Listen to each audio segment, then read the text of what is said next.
What's up, guys? It's your boy H Dog, and I'm back here again with another video.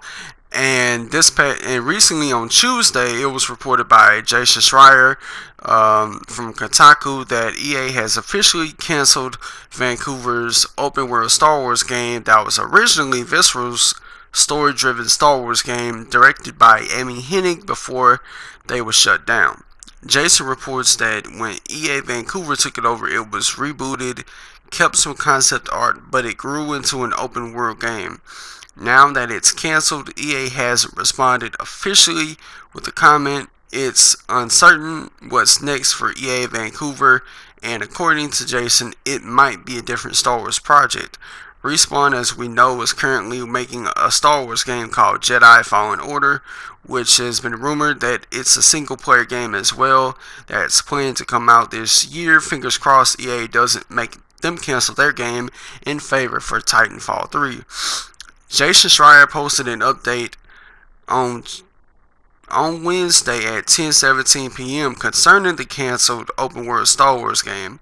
The project was codenamed Orca, was very early in development, and you could be playing as either a scoundrel or a bounty hunter, exploring different planets and working with different factions throughout the Star Wars universe.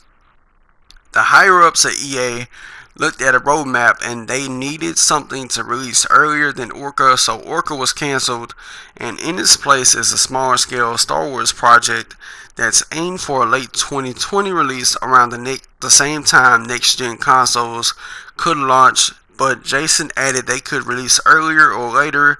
From what he's heard, next gen plans are in flux. No one got laid off because of the cancellation, and there is some hope that the studio might be restarted, that the project Orca might be restarted after the new project is finished. After Jason Schreier publishes this story, EA sent a response yesterday, or I ought to say the other day, saying, quote, "There's been speculation overnight about one of our Star Wars projects. As a natural part of the creative process, the great work by our team at EA Vancouver continues and will evolve into the future Star Wars games. We're very excited about Star Wars Jedi Fallen Order from Respawn, and we'll share more about our new projects when the time is right."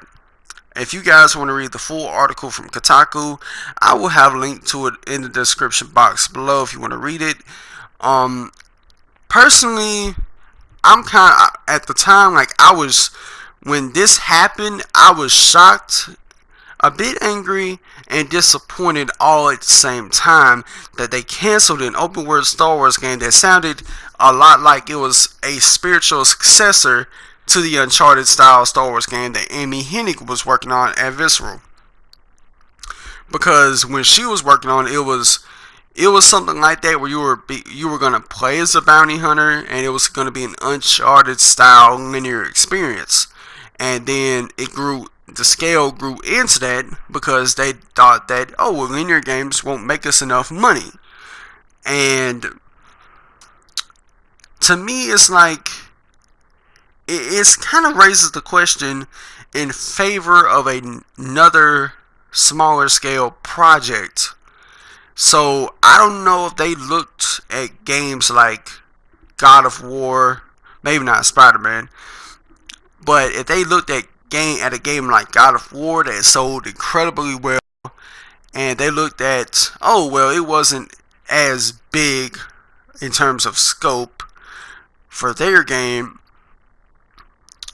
maybe we ought to make a new project that's smaller. That's what people want.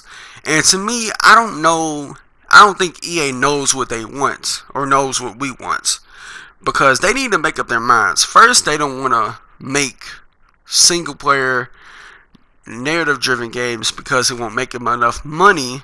They said it back in 2017, and then they increased the size and scope of the Project Orca of this game and renamed it to Project Orca, and said, oh no, it's too big and it won't come out in time for 2020, so we need something to come out in 2020. We have to have something that comes out in 2020.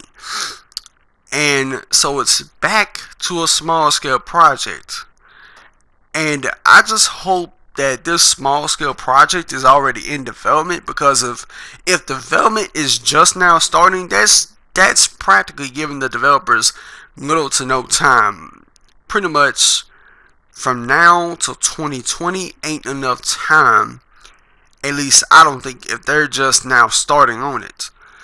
And I think it's long overdue that Disney backed out of this deal with EA and gave it to someone who actually will give the Star Wars name justice. I mean, they could do something where they don't sign an exclusive deal with no one and just let multiple different publishers make Star Wars games, even EA to an extent, but they won't let them they won't sign a contract when it comes to their games if they was to let EA make another Star Wars game again. Like, if they was, I think they would do something like they did back in the day, where you have the old school Star Wars games, but they wasn't really they didn't really sign on the dotted line concerning Star Wars.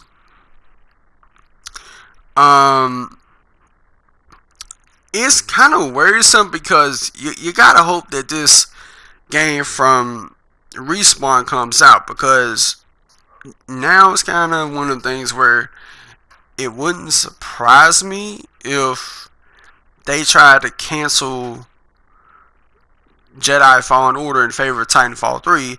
And if the rumors are accurate that that's a single player game, then that just shows how little they care about single player games. Because you had Vince Zampella, who announced it from a seat in the crowd. That's not how you announce a single player game. I mean, I don't know who told them to do that, but they need to get batted in the head. Personally, I would love for Sony to make a Star Wars game. I think if you have somebody like Naughty Dog or Guerrilla Games make a Star Wars game, I think it could be excellent, possibly great. I would accept Ubisoft, because between EA and Activision, let's face it, they're the lesser of three evils, and their microtransactions aren't as aggressive as the likes of Activision or EA's can be. But I would rather be like a single player open world game rather than an online only game, because, I mean, let's face it, I think all their new IPs they got coming up is online only. I could be mistaken. I know the Division 2 is online only. I think Skull and Bones is online only.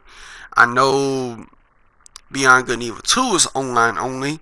So pretty much they have a lot of online only games right now that are new IPs, and very little new single player IPs. And I think that would be a good chance for them to do that, especially with Star Wars.